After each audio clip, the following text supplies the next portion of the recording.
Hi everyone, today I'm gonna show you how to make an apple pie, and we're gonna start with our pastry. So for pastry you're gonna need 1 3/4 cups of flour, 3/4 of a cup of butter. You can also use shortening or lard. I prefer butter because it gives a better taste. You're gonna need 4 to 5 tablespoons of cold water and 3/4 of a teaspoon of salt. So first you're going to add your flour to your bowl, and next you're going to put your salt in and mix that together. You're going to measure out your butter to 3/4 of a cup. So I usually chop my butter into larger chunks, and we're just going to put that in there. And you're going to need a pastry cutter. If you do not have a pastry cutter, don't fear, you can use 2 knives. But I have this one here, which you can purchase almost anywhere. We're going to mash the butter in. This is the hardest part. And you're going to keep mashing this butter until it is the size of coarse meal, which means a few bigger chunks, but mostly quite small. So once you've done your butter, it should look like this, where there's a few larger parts. You're going to take a fork and you're going to start putting your water in, 1 tablespoon at a time. When you get the water in, you're going to just mix it around. And you're going to keep adding the water until it forms a nice batter that just sticks together. So after you mix the dough together with the fork, you can get your hands right in there and just form the ball and get all the rest of the flour that's in the bowl and make a slight ball. And then what you can do, if you're not ready to roll out your pastry right away, you can put it in the fridge until you are ready to go. But I never do because I'm usually pressed for time and already making the pie. So once your ball of dough is ready, if you're making a 2 crust pie like we are, you're going to split it not quite in half. You want one side, which will be the top part of the pie, a tiny bit larger than the bottom. So you should have one that's a little bit larger, and then we're going to leave the top in there. We're going to get our surface covered in flour so that you can roll it out. You're just going to form it into a slight ball and push it down. Then you grab your rolling pin. We're going to also put some flour on that just so it doesn't stick. And you're going to roll.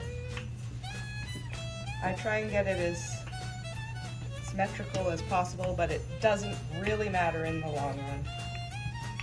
So now that you have your pastry rolled out in a somewhat circle, what I like to do is just flip it over the rolling pin, grab your pie plate, and roll it in, which doesn't seem to be working today, but we just fit it in there so that it covers the top of the pan. And just kind of take your finger and fit it around so that it's tight. The next part is optional. If you would like to have a perfectly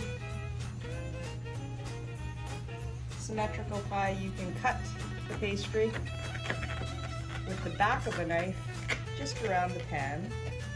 Or you can leave that extra on and just have more pastry, because who doesn't love pastry? This is what it should look like in your pie plate. We're going to set this aside, and I'm actually going to put the top part of the pastry in the fridge until we are finished chopping our apples. So next we're going to chop up our apples. You're going to need 5 or 6 These are, I believe, ambrosia apples because they're a little bit less tart. And depending on size, 5 or 6. I usually don't peel mine because that's just an extra step and I'm usually busy and don't want to do that. That's totally optional, you can peel them. But the way I chop them is just right down the side of the core.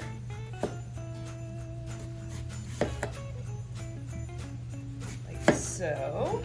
Except for this one that got a little bit of core, so gently just remove that because you don't want to be eating apple seeds in your pie.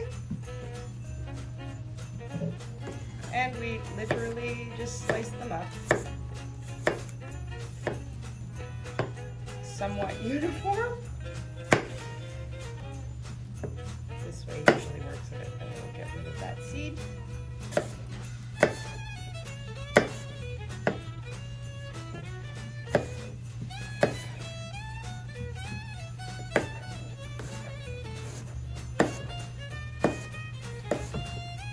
Finished chopping, this is what they look like if you have peeled them. Obviously they won't have the peel. And we're just gonna put them all in a bowl and I'll show you the next step. So once you have your apples all sliced and ready to go, it's this point in the recipe you're gonna wanna preheat your oven to 450. You're going to need for this part some sugar, cinnamon, and nutmeg, or one of each. My recipe calls for just cinnamon. I like to use both, and this is the apple spice that I use. So we're gonna do a teaspoon of that, a very heaping teaspoon because I love cinnamon. And we are going to use a 1/4 cup of sugar, but for this part I usually just sprinkle it along. These apples, the ambrosia, are not very tart, so you don't need a lot of sugar for that part. You're going to mix that all in and make sure everything's all covered with cinnamon.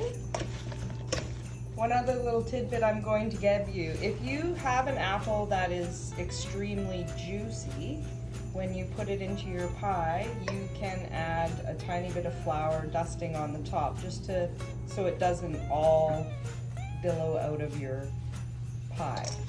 So our apples look like this, all covered nicely. We're going to bring back our pie plate and pour them into the pie plate. This is where you know if you chopped enough or too many, which by the looks of it we might have a bit too many, but they're also a good snack.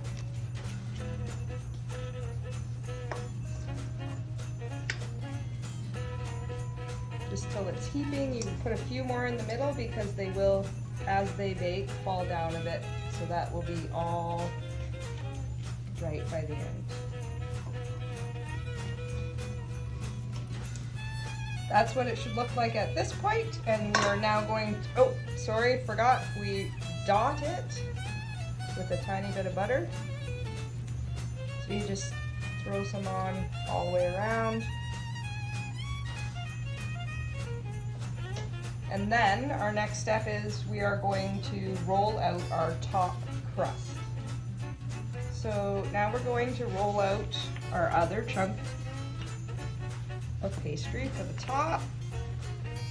Again, just like the bottom, make it into a circle. This one will be a bit bigger, as if you remember, we saved a little bit more for the top layer. It's trying to run away on me.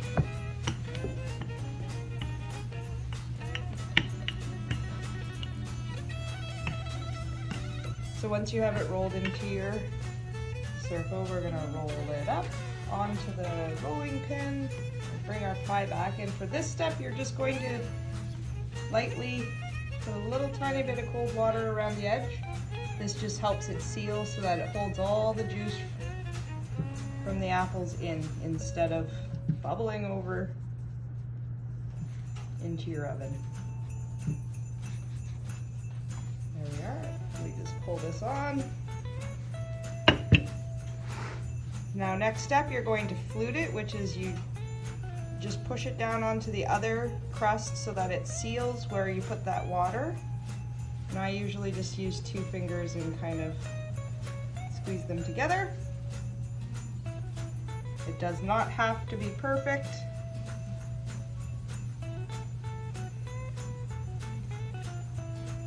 So once you're done with your fluting, it should look like this, where you've just pinched it all the way around. And again, if you want to keep the extra pastry, you're more than your choice. I'm going to cut it all off.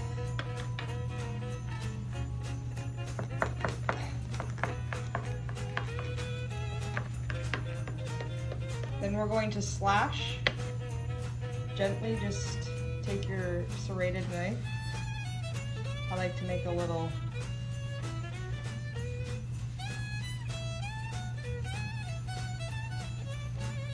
pretty design on the top.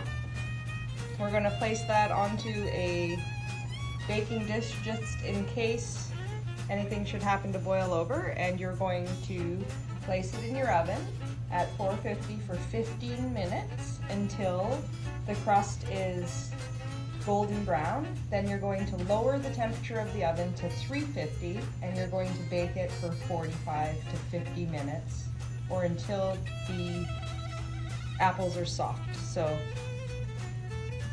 we're on to our next step, and I'll be back to show you what it looks like when it's all done.